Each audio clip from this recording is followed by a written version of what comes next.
Yes, I've been trying to use this Skywatcher Flextube 250P telescope for a while, but because it was too short and I had to either sit or bend, and this was not possible for all the targets that I wanted to use, I had to wait until I find the right solution. The right solution came in the form of this water butt, what you see under it, and that raised the level of the telescope higher, so I could actually comfortably either sit beside it or stand beside it and look. So in the night I stayed out.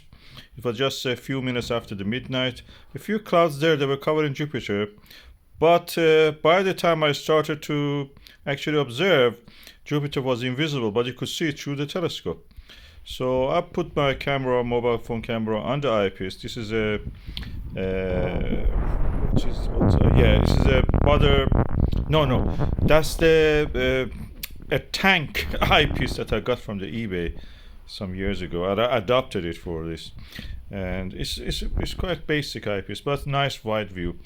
And I was able to see the Jupiter and its Galilean moons. You can see from the right to left, which I will mark now. You can see Callisto, Io, Europa, Ganymede, and Callisto. Jupiter is also the bigger blob.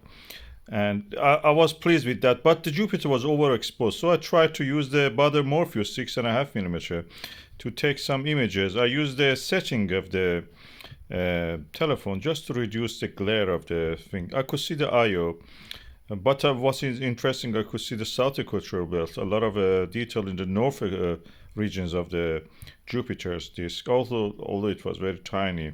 I've not processed this image. I could see also the hint of the great red spot. As you can see here, at the junction of these two lines, you can see a blob of a little bit brownish color. It's at the moment the features on the Jupiter are a little bit faint. You see them in the images, they're very good. After that, it gets very cloudy. Then when I waked up, Jupiter was behind the trees, and I could see the Pleiades and the Canopus in the sky. It was a beautiful time. I just took an image of the wide angle with the mobile phone camera again. And that was the view for that night with the Skywatcher Flextube 250P Dobsonian telescope.